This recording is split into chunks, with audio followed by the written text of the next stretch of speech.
Hello, everybody. I'm Cassandra Wiggins, and I'm here at Otto's Convenience Store. And we have a beautiful, amazing story for today. I saw the story about this young man, Max. Nice to see you, everybody. My name is Max Say Braun. that. There you go. Max Christopher Braun. I was born and raised in Vermont.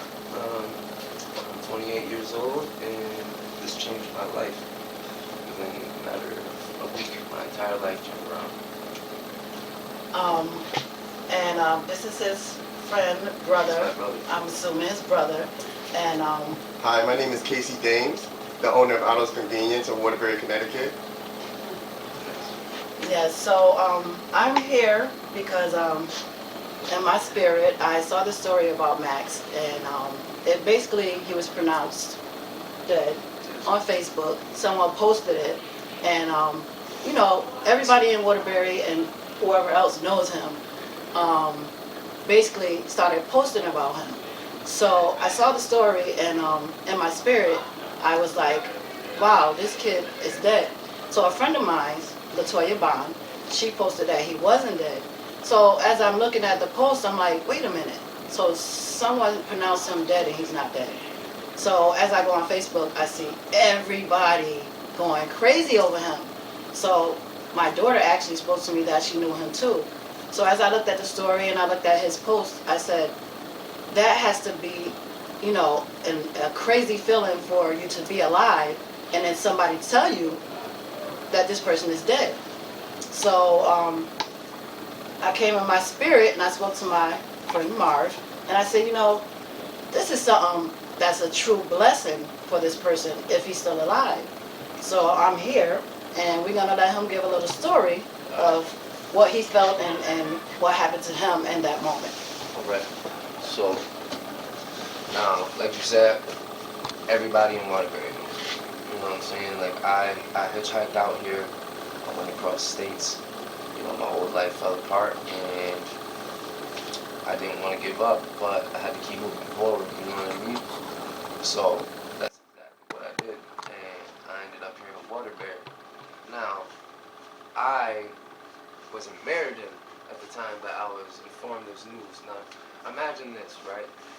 Imagine you're at a location where your parents, you might not be in the best terms, you haven't spoken to them in a while, and you get a phone call. On a phone, you don't understand how they got the number in general, saying your mother's on the phone. And I'm like, and I woke up to this, so I'm like, my mom? And they come to bring me the phone, and I can hear her hysterical, and they not even on speakerphone. And my mom is bawling her eyes out. She's saying, everybody's saying you're dead.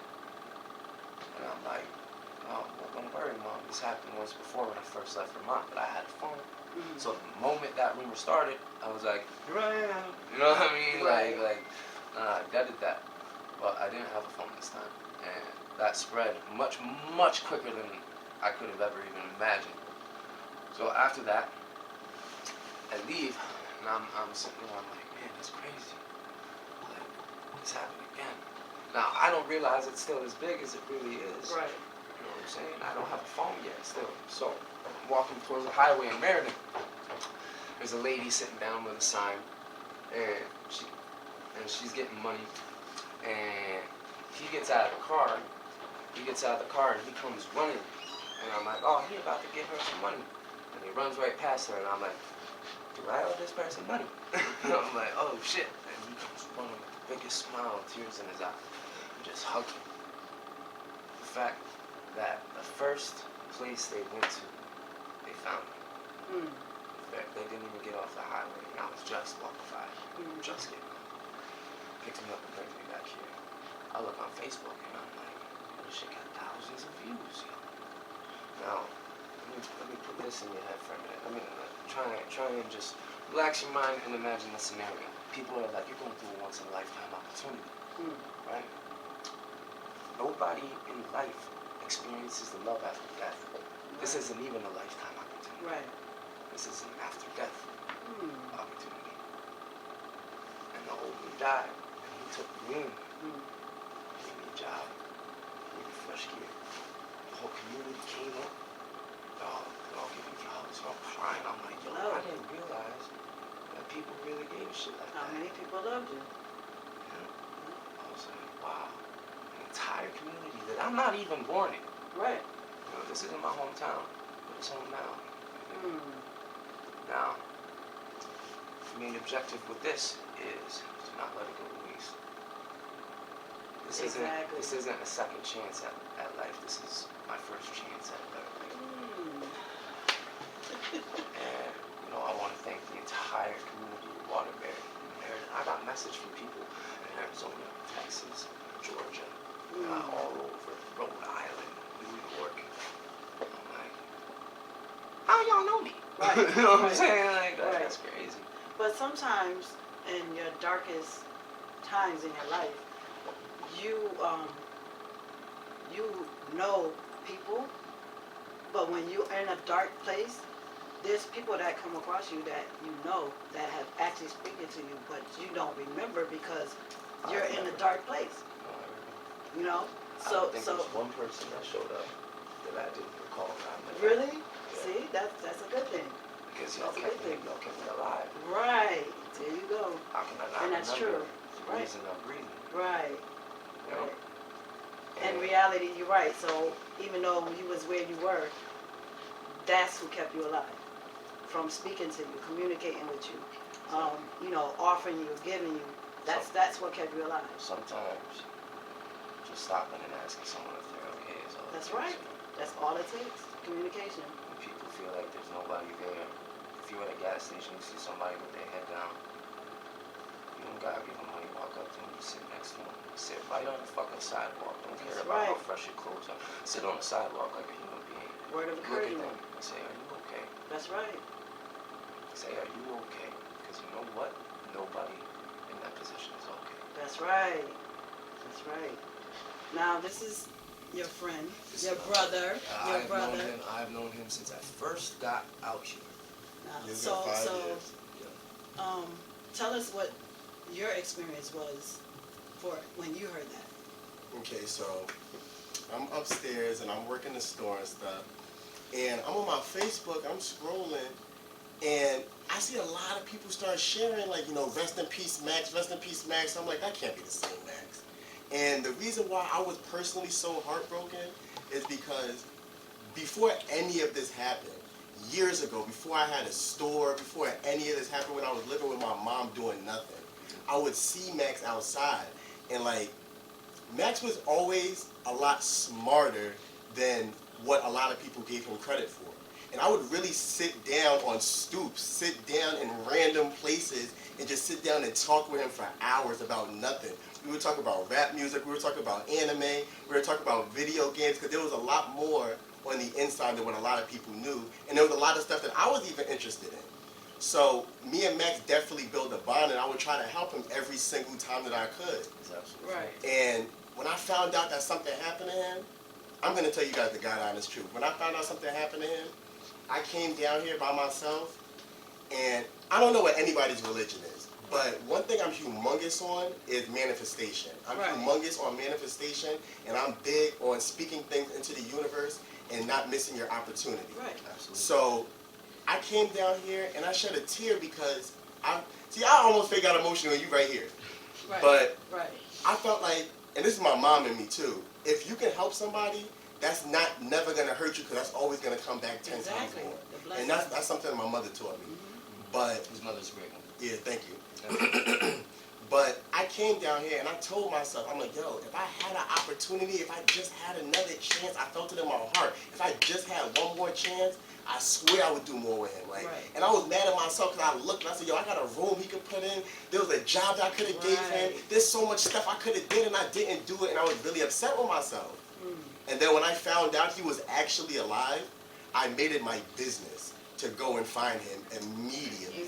Because everything that I said I was going to do, I had to make sure I do it immediately. I had to. Because that was my second chance, and if I wasted that, like, a series of events, it would have been crazy. The series of events that led us both meeting at that exact moment. Because where I was at, I got into an argument with the people I was staying with. But if I didn't get into that argument, I wouldn't have left. If I didn't leave, I wouldn't have seen him. It's all a blessing in a circle. And that's real manifestation. And that's real manifestation to me. Like, to me, there is no coincidence that I just so happened That's to see right. him. There is no coincidence that he was alive when I found out that he was. That was the universe completely telling me, you know what, you want to do this, here's your chance to do this, That's or right. you're really going to do it. Right. And I really Still did it. doing it. And that was the only difference. I just actually really did it. Oh, Because if you could help somebody, even from a selfish point of view, you should want to help everybody possible. Right, Because right. if you make sure everybody around you is good, it will only make sense that you will be good, because in a room full of 5 millionaires, you will only be the 6. That's right. It only makes sense. Right. You know, because that's a quality me and him both possess, is empathy. Right. You know, I can't walk in a room and see one person sad with their head down and smile. Right. Right. You know? I'm gonna be like, what's good? You know, Yeah, you give them your energy. You give them your energy, and it lifts people up when you do that. Energy and I is refuse to very let my important. energy be taken. Mhm. You know, I spent countless nights in the bambos thinking to myself, now 4 years ago, 5 years ago, I was a special needs child care assistant working with autistic children for 8 years on the books. My Right. mother has nonverbal autism and type 2 diabetes. Wow. On top of that, I have a mother, my brother under one roof. I live in a mom and dad.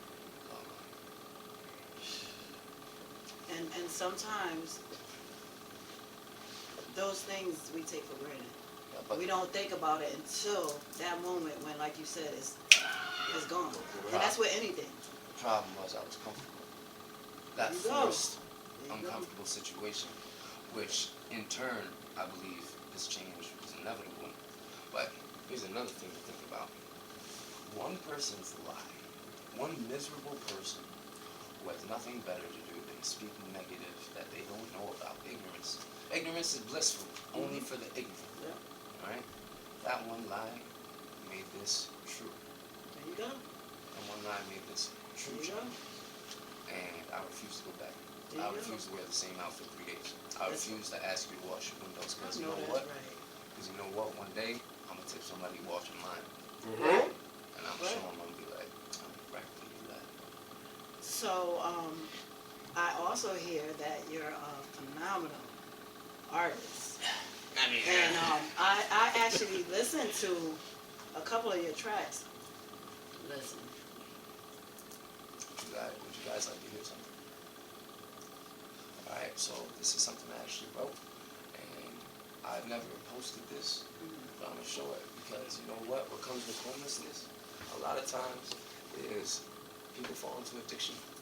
They don't want to feel what they feel. Right. So they trick themselves into having control over what they feel by substances. Mm-hmm. Right? The song's called Slave to My Addictions. Right? I've been reflecting on my reflection like, dude, what are you doing now? So chained up, you don't have any room to move around. Back in the day, I was a stupid child, truly wild. Now I look in the mirror like, why'd you do it? You're a clown. Felt that the man in the mirror turned his back, shoot him down. Like if you're giving up, then I might as well shoot you now. Now I'm using sound, moving crowds to groovy styles. Keeping their hands clapping faster than Uzi rounds. Lifting weights was the only time I moved the pounds. I used to smoke weed, then I started using brown through the blood, sweat, tears. That comes after all the drugs, sex, fears, all the blood, sweat, tears. It comes after all the drugs, sex, fears. As a slave to my addictions, freedom's hard to gain, but as a slave to my addictions, I will break my chains. As a slave to my addictions, freedom's hard to gain, but as a slave to my addictions, I will break my chains. With my soul so cold, every heat wave's a blessing. I'm rising, sun, get some UV ray protection. If a G.O.D.'s, does he make it to heaven, even if you've seen more needles in the DJ convention? Oh, that he say, she say shit, that keeps you stressing. It's all about what you say when you see your reflection, representing imperfections and perfectly perfected. There's nothing real is perfect, you heard it, now check the method. This rap game ain't shit, I can run up wearing Reeboks, you know I'm dope. Feel it inside like a detox, uncut my shit's raw. Tell me what you think if I stop. Withdraw like money out the bank now. Drugs don't discriminate or care if you're American. They demand the land that you're standing is where you're buried in. It's a dangerous game. Stay in your lane. Don't dare begin with me for the wrong reasons. You'll be there again. Getting high could get you lower than the hole you're buried in by pallbearers bearing the big box that you carried in. Then that's it. That's the end. There's nothing after. Story of the servant who let drugs be the master. My flow's so dope. Too much you overdose, kid. But without you, you're dope sick. I said my flow's so dope. Too much you overdose, kid. But without you, you're dope sick. And through the blood, sweat, tears that comes after all the drugs, sex, fears, all the blood, sweat, tears that comes after all the drugs, sex, fears. As a slave to my addictions, freedom's hard to gain, but as a slave to my addictions, I will break my chains. As a slave to my addictions, freedom's hard to gain, but as a slave to my addictions, I will break my chains. I'll break my chains. Woo! Let me tell you. That's light work. Listen. Light work. Light work. Listen. You are blessed and That's highly you. favored. And I am absolutely, I get emotional sometimes. Because I'm the type of person, I've always been the type of person that I love connecting with people, especially when we're going through. I've helped so many kids. I've took care of so many kids. I believe it. I have kids that are not my kids, but that are my kids. They call you You know what I Mom. mean? And Yeah. they call me Mom Dude. And this is what I do. And the Spirit led me to come to this place, and I'm so grateful. And I'm grateful that Mar gave me the opportunity to do this, because I was a little nervous, but I know Mar for a long time. And he said, just be you. Don't overthink it. You know, and I'm glad that I'm here at this moment, and I can't wait to see you, level up and prosper and do great things, because you are definitely a talented person. Thank you so much. Talented. And you know what? I hope to see you level up too, and I hope to see you both prosper. Thank you for the opportunity. I've never done this before, and that's part of the experience, is that I want to do things I've never done Right. before I do die. And how did that go happen? Right. We're doing it together. For the people, by the people, about the people. The Clock Hour.